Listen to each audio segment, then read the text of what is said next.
grinds my gears. What the hell is wrong with you? What the hell is wrong with you? Hey, good evening, everybody. Apologize for the little makeshift studio setup here tonight, but I'm experiencing computer issues with my main computer. My camera decided to take a crap on me at the last minute when I was trying to boot it up, but we'll make do with it as we can here. Lighting isn't real great either, but I apologize for that. This is not the best way to do it, but we're going to get it done. We got the show here to do. So neither rain nor snow nor sleet nor computer issues shall stop Ryno's Rants from taking place tonight. In the words of Steve Perry, don't stop believing. Yeah, that's true. Good evening, Josh. Good evening, James. Good evening, Doc Proto. GMAC. This is old school. Yes, old school, best school. Going to be having a similar setup to this, although hopefully back with the regular computer for a while here. I'm in process of doing some moves and stuff like that. So, but we'll make do with what it is. We'll go back a little old school Vikings Uncensored type stuff and go from there. But enough about the my lack of competent stuff here. But let's talk about the A topic of the day, shall we say, the Minnesota Vikings in a game that pretty much nobody gave them a chance to win. Came out and pretty much had the game in control the entire 4 quarters. Made it a little interesting in a couple of spots, but your Minnesota Vikings convincingly on Monday Night Football played complementary football, both offense and defense, and walked out with a win against one of the best teams in the NFL, supposedly the San Francisco 49ers. Was a great win. Yeah, it was, Brian. And, I can't be happier for it. I know there's the crowd that's, we're just screwing up draft position. Now, shut up. The season's not over. We're not throwing in the proverbial towel just yet. So, looking at some of the interesting things from the game, though, it's all about the attitude. It absolutely correct, GMAC. San Francisco has not won a game in Minnesota since, I believe it's 1992. That's usually a stat you hear associated with the Vikings. The Vikings have not won, in New York playing the Jets since 1977 or whatever it was before we beat them here last year, 2 years ago, whatever it was. But O-line did great. The O-line did a fantastic job last night. All the credit in the world to those guys. Ed Ingram has, for as much as we ripped on Ed Ingram, he has stepped his game up the last 2 to 3 weeks. Kirk Cousins was not sacked last night on 45 dropback attempts. Of course, Dalton Reisner started for the injured Ezra Cleveland, did a fine job, I thought, in there. And,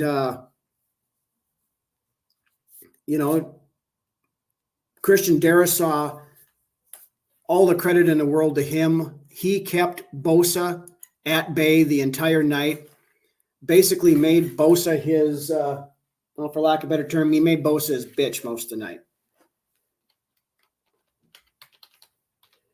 1 second, I'm going to try to, my other computer's logging in. I'll see if I can get that to work a little better. The camera's better on that one. But how about the round bellies? Absolutely, Dave. Good evening, by the way. Good evening, Ken. Best game I've seen Kirk play. I thought the whole team played well. They did. They said they played complimentary football for the first time this year. But looking back at some of the, may have seen the most complete game. We've seen Kirk play in a purple uniform. Chuck, good evening. And that is a very good comment, very good point. I mean, looking at Kirk's numbers from last night, 35 of 45 for 378 yards, 2 touchdowns, and 1 interception. against, a defense that everybody is, and myself included, freaked out about as being, one of the best defenses in the NFL, if not the best defense in the NFL. Good evening, Dan. Where was that the last 6 games? That's a very good question. But along with Kirk's statistical numbers there, this is an interesting stat I saw today. Only twice in NFL history has a quarterback had 35 plus completions, completed at least 75% of those passes, thrown a 60-yard touchdown pass, and taken 0 sacks. Kirk Cousins last night and Kirk Cousins in 2016 on Thanksgiving. So I thought that was kind of an interesting little tidbit there. My other camera's not going to work, so we're going to get by with this for tonight. I'll have to mess with that later. Along with Kirk's numbers, Jordan Addison had his national coming out party. 7 catches, 122 yards, and 2 touchdowns. He became only the 4th wide receiver in the last 40 years to have 400 plus yards and 6 plus touchdowns in their first 7 games. The other 3 being Jamar Chase, Marquise Colston, and some guy named Randy Moss. So pretty good company for Mr. Addison to be in there as well. I still thought we were going to blow red zone ops and Greg Joseph missed kicks. Yeah, and Greg Joseph was perfect to start the year out. And now the last 2 weeks he's gone. I don't know what's going on with him, but he ain't playing well right now. That's for dang sure. Now the numbers, it's W's got to look what that defense did. Outstanding play. Absolutely. Looking at some more of the offensive numbers here, just to kind of run through here just to show how good it was. The Vikings, for a change, were 8 for 13 on third downs, which, has been a point of contention for many of us over the first 6 games. That third down efficiency hasn't been very good. We had 452 total yards of offense against, like I said, what's widely considered one of the, if not the best defense in the NFL.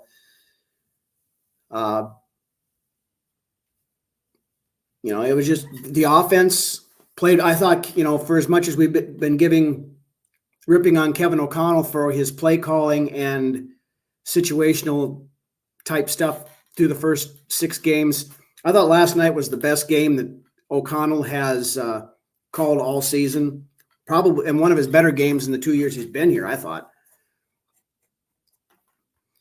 Why didn't we do this against the Eagles and the Chiefs? I mean, we played the Eagles and Chiefs tight. It just, the turnovers and the shooting ourselves in the foot killed us in both of those games. If we hadn't turned the ball over in those 2 games, I argue we win both of those as well.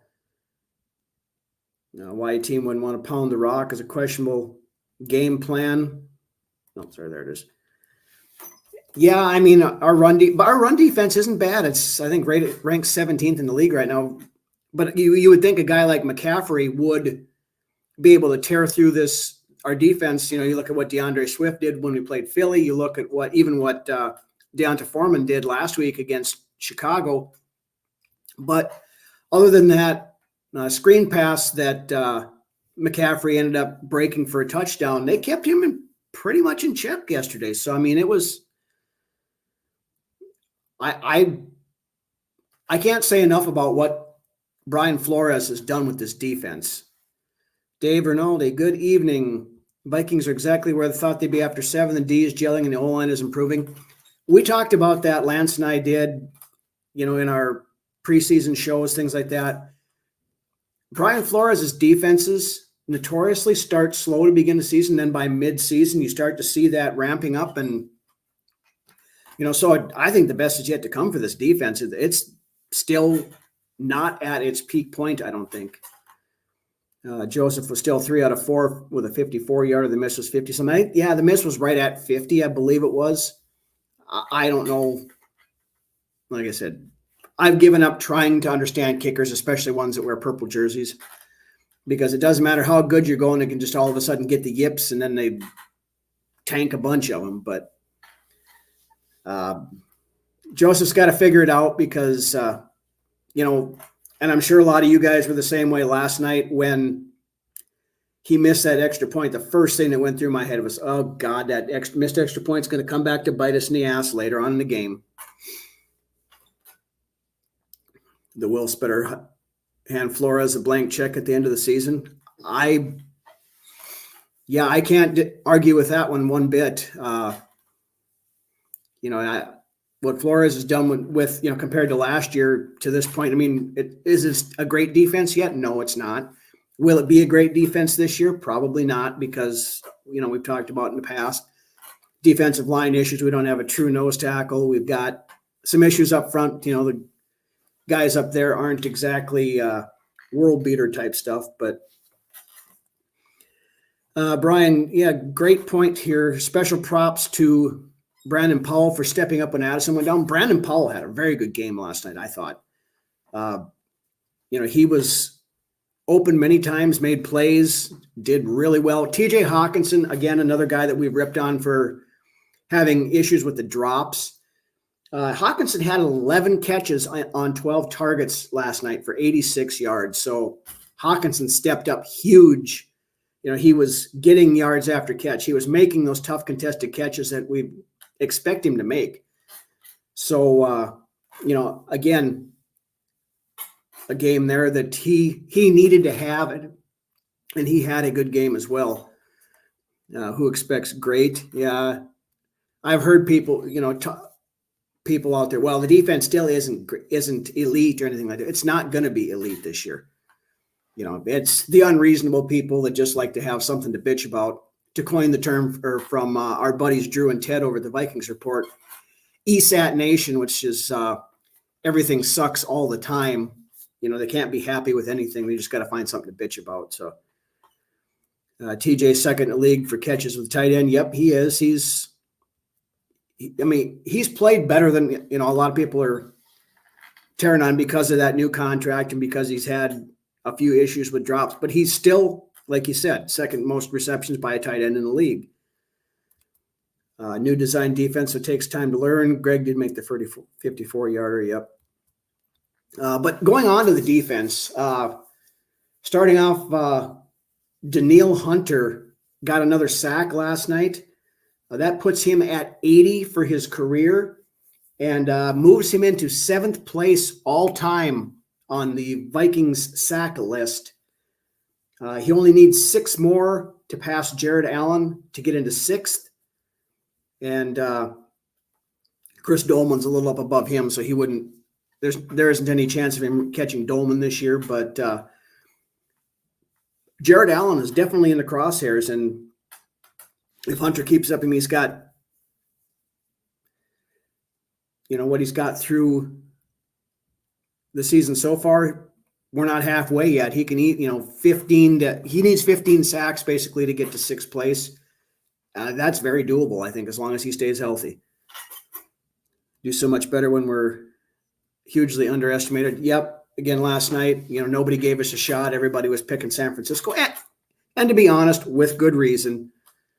Now, San Francisco had a bad game last week against Cleveland, but Cleveland's defense is elite. So you can excuse that, but they came into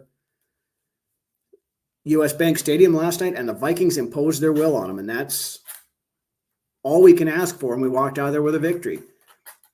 The team had never started 0-4 at home. We were 0-3. That streak continues, so got that taken care of. Before I go into the defensive side of things here more, though, interesting stat I found about Mr. Garrett Bradbury this morning when I was doing show prep. Bradbury is the only lineman in the NFL to play at least 100 pass plays and not allow a pressure this year. So which I didn't know that. I was sure he'd allowed some pressures at some point in time, but according to the statistics, he has not. Then, of course, talking about Christian Darrisaw, who had ate Bosa's lunch pretty much all night. We talked about Darrisaw being the highest rated tackle in the NFL last week. This week, after that performance last night, he's not only the highest rated tackle in the NFL, he is the highest rated offensive lineman in the NFL.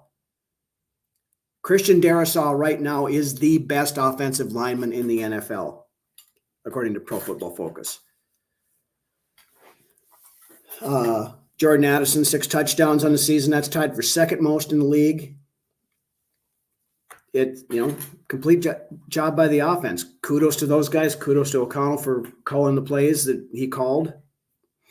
A couple little things here and there, but by and large, I'm happy with what they put out there. Now over to the defense, as we started to talk about. Dave Rinaldi here. D is closer than we think and knows of the push and right defensive end that can stay on the field. Yeah, that's thing. We don't have a true nose tackle. I mean, Kiris Tonga is the closest thing we have, and he's a guy. He's not elite. I'm kind of disappointed in that he hasn't shown out more than he has this year, because he put in some tape last year, and I expected him to kind of step up and be that guy. To this point, he hasn't. He was rotating in. Ja'Kalen Roy got some play last night, didn't do a whole lot. We did have a Dean Lowry sighting, though. He recovered that fumble on the 49ers' first drive of the game there after we had that interception where Ward had yanked the ball out of Jordan Addison's hands. But defensively, the star of the night, one Cameron Bynum. There's a lot of people who Metellus had a tough game. Yeah, I mean, Metellus has played well all year. He's got the captaincy on him. He's an integral. We played a three safety set the entire game. 53 snaps on defense. We had 3 safeties on the field for 53 snaps. Bynum, Hitman, and Metellus all played all 53 snaps on defense. But back to Cam Bynum, 2 interceptions, a forced fumble, and led the team in tackles. Glad we're a physical team last night. They need to do that more often. They absolutely do. We were talking about the national coming out party for Jordan Addison on the offensive side of things. I think, and looking around social media and stuff today, I think Cam Bynum had his coming out party on the defensive side of things. Now, he's been in the league longer, but, to fans and the national media outside of Minnesota, most people, Cam Bynum, who the hell is that? But last night, he made a name for himself. And then, of course, he got more push because of, when they were interviewing him afterwards, he brought up the deal. He's part Filipino, and his wife is over in the Philippines, and he's having issues with the visa process, trying to get her over here. And speaking from experience, I know that's a pain in the ass. But he was on Kay Adams' show this morning. He was on a couple other shows. Brian Baldinger had his breakdown, he does his Baldy's breakdowns. He had a couple, 3 different clips where he broke down some of Bynum's play. Can't say enough about that kid. He's earning himself a contract extension. I think the team has to make an effort to sign him back next year. Imagine where we'd be if we didn't sign Lewis Seen, right where we are now. Yeah, I mean, again, Lewis Seen is the great mystery of the Kwesi Adolfo-Mensah era to this point. I've heard rumors, that he's not playing with enough discipline and not being able to read and react quick enough to what Flores likes in order to get him out on the field more.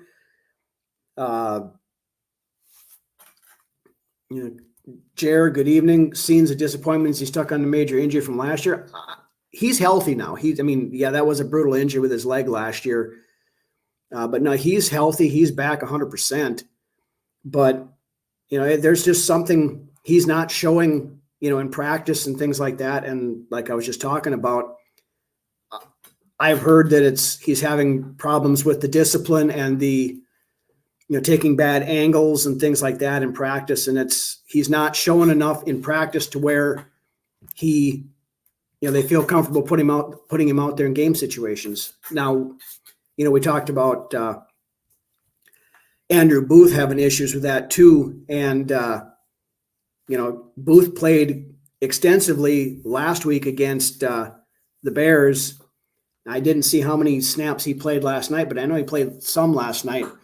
Booth has been showing up in practice and putting in the work and showing that, he's getting it, and he's gotten more playing time because of it. Another one, Caleb Evans. Evans is starting to turn himself into a pretty solid corner. He's not spectacular, not flashy. He's not at that shutdown level yet, but the kid's played good this year. I don't give up on Booth. Yep. No, I'm not, David. Like I said, it took him a little bit of time, but he's starting to show that they can trust him out on the field, and he's getting more playing time because of it. And Booth has a lot of talent. He does. His issues have always been staying healthy and things of that nature, but so far so good with him, and he's starting to get more.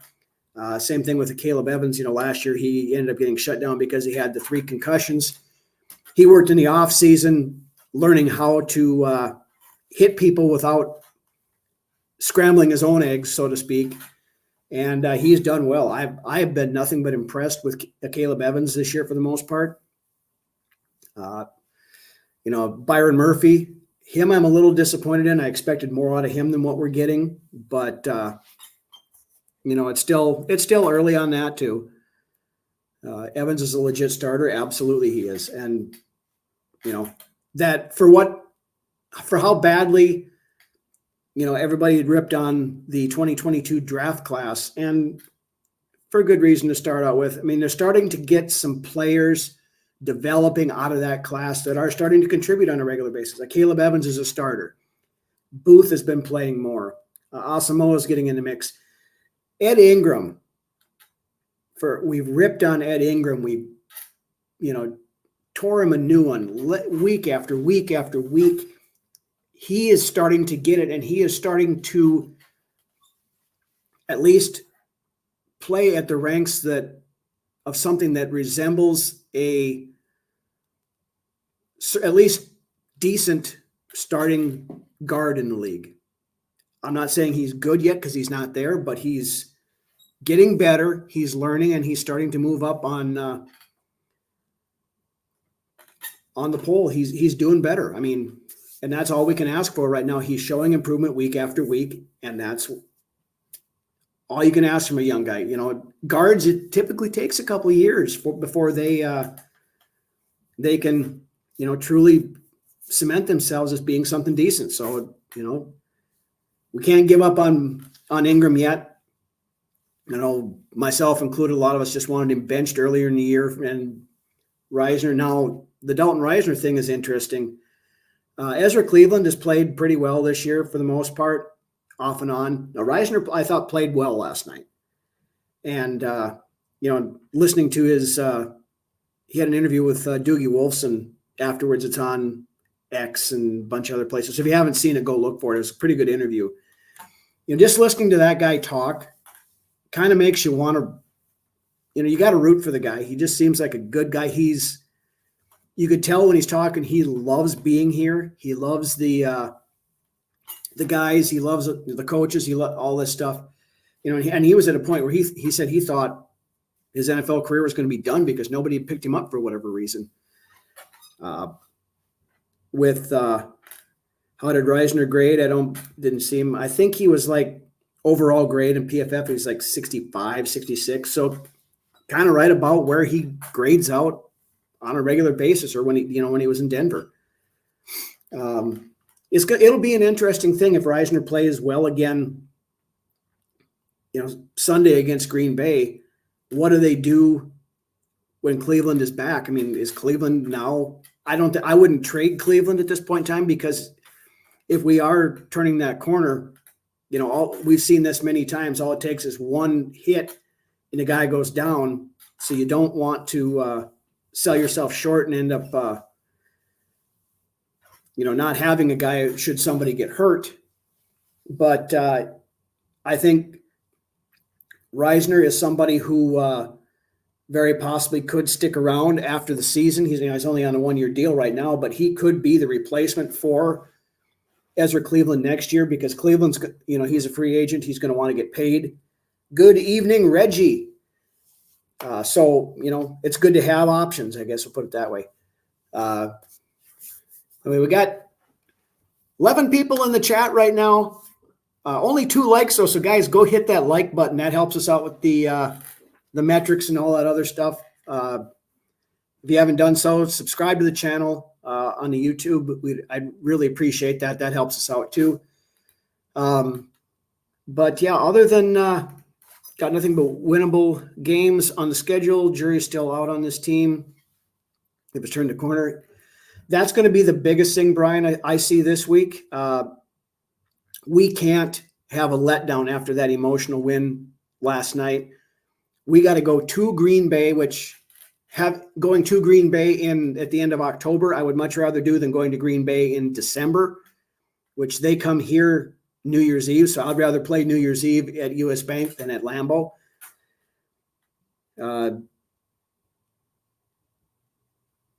What? I'm not even going to put that one up there, GMAC. Prepping pork shoulders for Sunday. Sweet. Sun's getting confirmed. James, do you think we can make a splash trade like we did last year with TJ? I kind of doubt it. I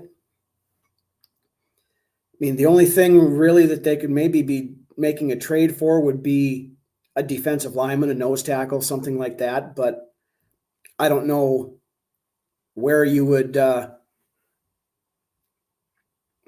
about the metrics. All right. I was trying to figure out what the hell you were saying, and I wasn't going to get too far down the rabbit hole for no reason. But yeah, I don't see us making much for moves right now. Like I said, unless, like I said, a legit defensive lineman can be had for a reasonable price. I don't think we want to be giving away too much draft capital because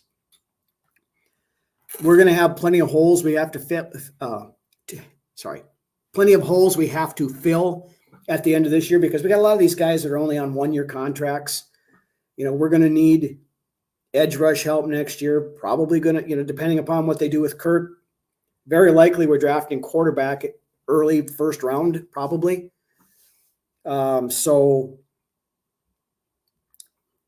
we really can't be giving away too much as far as draft capital goes, especially high draft picks for a rental for the end of the season. Now, if it's somebody that we can, extend and sign long-term, I don't have a problem with that as long as we can make it work. But, I'm looking toward the off season, probably where we're going to make those moves. We're going to have a lot more cap space. Right now, I think we're sitting at $55 million in cap space for next year. Now, of course, that's absent a Justin Jefferson extension, and also should there be a Kirk Cousins extension, that's going to eat some of that money up. But, you got some pretty good defensive linemen coming available potentially in draft. Dexter Lawrence is one of them that I'm keeping an eye on that I think would fit pretty well in Flores' defense. Edge rush, we're going to need help there. Probably going to, need to look at a few other, items too. But offensively, we're going to be pretty good. Just, we're going to need some depth, things like that. Danielle Hunter, yeah, I think he needs to be a priority. Try to re-sign him, Brian. I agree with that. The Vikings were showing, even before they won last night, that they really had no interest in trading Hunter and would like to work out the only reason the trade talk happened earlier in the year was when they didn't know if they were going to be able to work out a deal with him for this year. But I think they want to try to get that done and keep him around for next year. How about Aaron Donald? Yeah, why not? We'll just go get him. Just hope Flores is here next year. I think he will be. unless, the defense takes major leaps and bounds from here on out. Now, like I said, he's done a great job with what he's got so far, but I also don't think Flores is going to take a job just to take a job. It would have to be the right situation. And, with all the lawsuit stuff and all that kind of stuff still going on, I can see him sticking it out here another year, especially if, it looks like we're building something and we have a legitimate shot at, making a run. I could see him wanting to stick around for that. Now, if the prime job comes up, I won't fault the guy if he does go get a head coaching job someplace else, but otherwise I think he's going to be here. I think he likes being here. I think he likes the team. He likes the culture. He likes all that stuff. So it's a good situation for him. So hopefully he does stick around. I agree with that. Better turn off the Madden salary cap, bringing in Donald. Yeah, we're not bringing in Aaron Donald. That's not happening. We don't have the money to pay him $30 million a year, $28 million or whatever he's making right now. But yeah.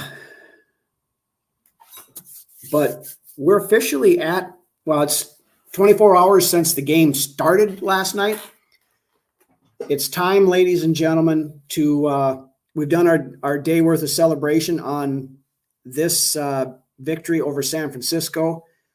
Signature win in many aspects for Kevin O'Connell, Kirk Cousins. I mean, dispelling the Monday night mythos that surrounded him. I mean, this was one of Kirk's best games as a Viking. Top 2, top 3 games probably in there. But now we have to turn the page because we have those hated, stinky, moldy Green Bay Packers next week at Lambeau Field. We have to go to the land of cheese. Stephen, good evening. So we can't let up. We've gotten through what most people consider the hard part of the schedule, but just because these other teams look easier on paper does not mean that they're going to be easy. I mean, we all know what going into to Green Bay is like. Now we're going in for the first time. I'm really interested to see what this defense, how it can fluster Jordan Love, because I think Flores starts blitzing the hell out of Jordan Love, he's going to fall apart. I really think he will. So big win means nothing if we lay an egg in Green Bay, Brian. That's exactly right. Falcons game in Atlanta won't be easy. No, Falcons are a decent team this year. They've got weapons down there. Bijan Robinson, if they use him correctly, could pose serious problems for us.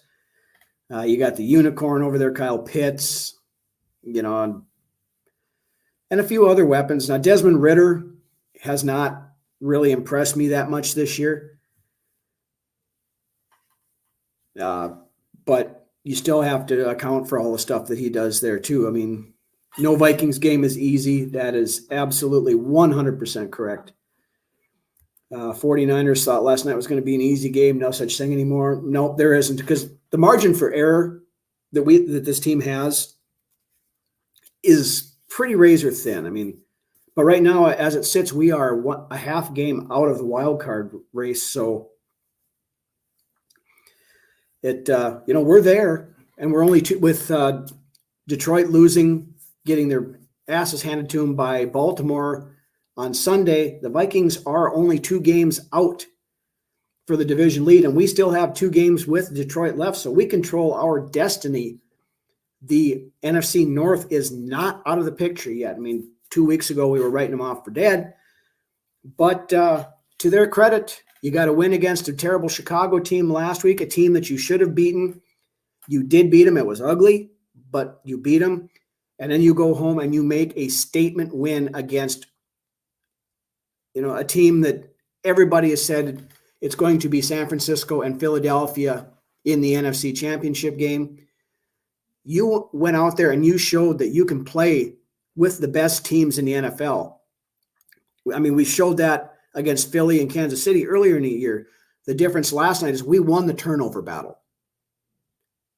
And if we'd won the turnover battle against Kansas City and Philadelphia, odds are if we don't win both those games, we've won at least one of them. The old cliche, good evening, my worthless opinion. Vikings played at their level of their opponents. Yes, this team has been notorious about that for most of its history. Doesn't matter the coaching staff, doesn't matter the players. It's just kind of the stigma of Minnesota football. It's, you get up, win games that you probably shouldn't have any business winning, and then there's a game that you have absolutely no business losing. Harken back to the Buffalo game back, Josh Allen's rookie year, when they came in, we were like 17-point favorites, and they came in here and absolutely wiped the floor with us. Pack looks very beatable. Got to get it done. Yeah, Green Bay is beatable. Jordan Love hasn't played well, I don't think, the last couple of weeks for sure anyway. I think they're still dealing with a lot of injuries at wide receiver.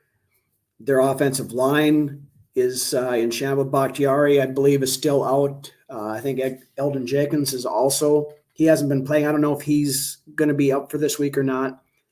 We'll see when the injury report comes out tomorrow where we're at with some of these guys.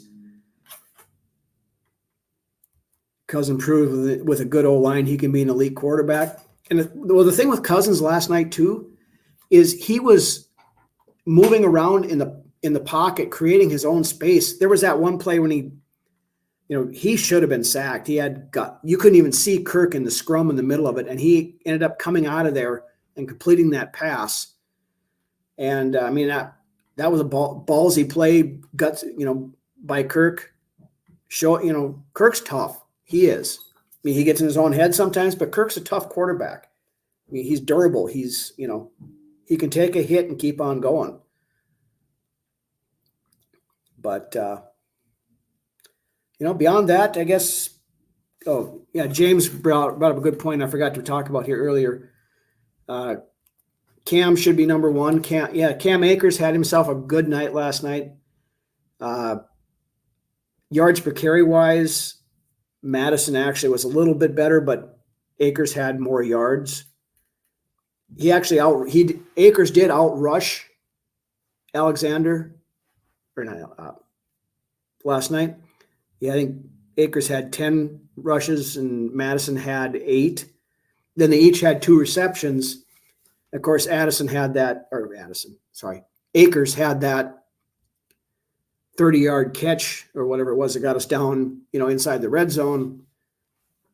So Akers gives you that extra something that Madison just doesn't have. He's got that extra burst. He's got better vision, I think. And I think,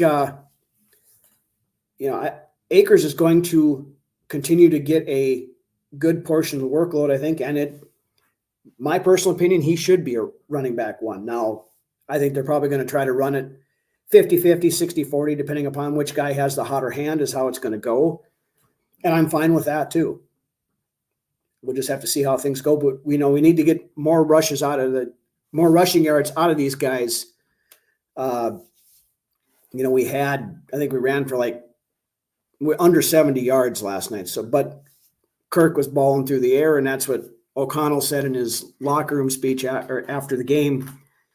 When they let him throw 45 times because he was on point for most of those, completed 75% of his passes. So GMAC would save Madison for a time when they want to wear the defense down late in the game. We're leading by a lot. In other words, he'd rarely play.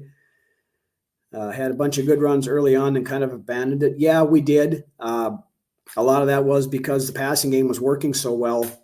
And I'll give O'Connell all the credit in the world about that one because, we've seen that in many games so far this year where something is working or an obvious strength versus weakness thing that we don't exploit. And last night, the passing game was having its way more or less with San Francisco. So we kept on with it and it worked. And I got to give O'Connell all the credit in the world. Like I said, I think that's one of his best games he has called as head coach. Kevin, you said, so you're planning on going to the farm and watch a game with your mom. Kevin, how you doing, buddy? Yeah, I'll be out there on Sunday. And yeah, for those of you who don't know, my mother is from Wisconsin, so she is a diehard Packers fan, as is my sister.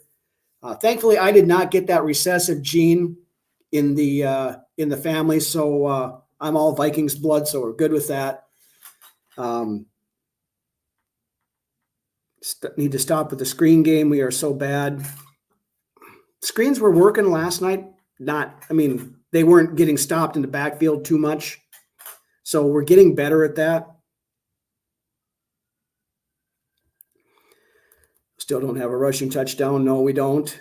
I thought we were going to get one last night, but then we got cute with that tush-push light that Kirko was trying to do, and it didn't work out, but it sounds like a birth defect. Yeah.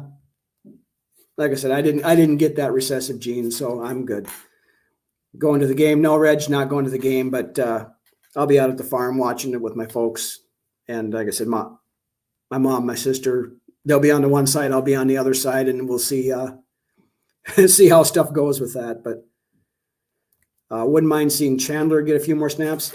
I agree with that too, Chuck. I mean, Chandler's played well when he's gotten the opportunity to this year, and I don't know, especially early on, if it was, well, we promised Madison he was going to be the starting running back, and that's why he resigned, so we have to do that. I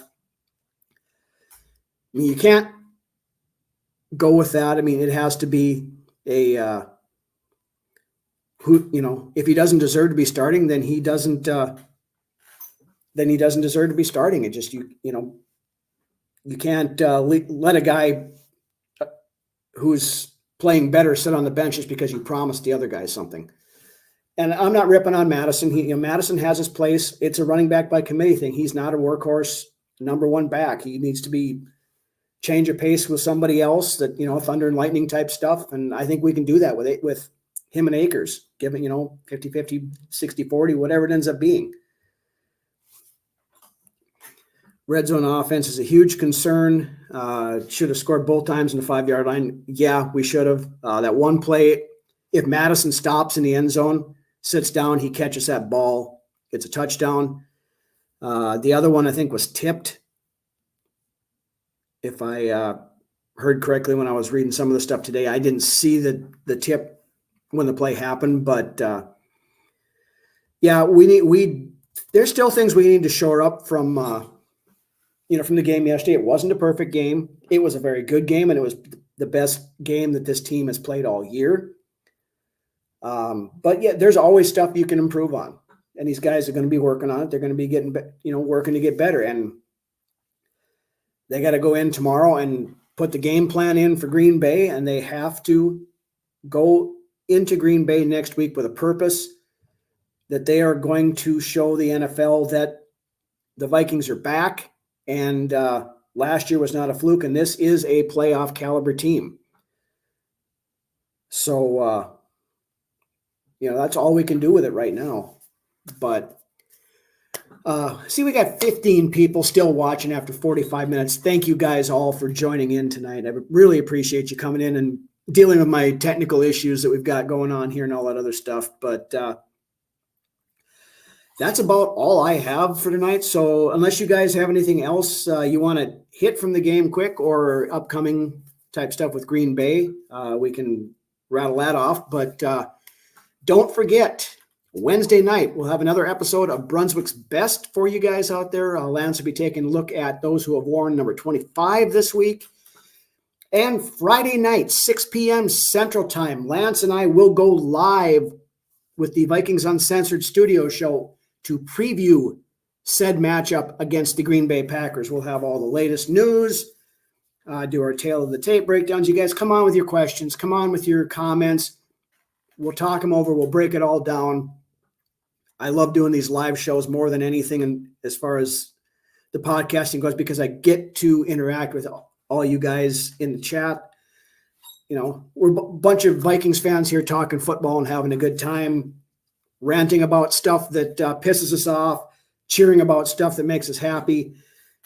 at the end of the day, we just need to get wins stacked up and keep on going, and we'll let the season play out where it is. So with that, again, thank you everybody for watching. Big thanks again to the Filipino fan club, Nonoy, Bibi, Jen, Miss G, Wilma, all you guys over there halfway around the world. Thank you for watching. Let's get the cheese. Let's go get the win on Sunday against San Francisco, and let's keep piling those W's. But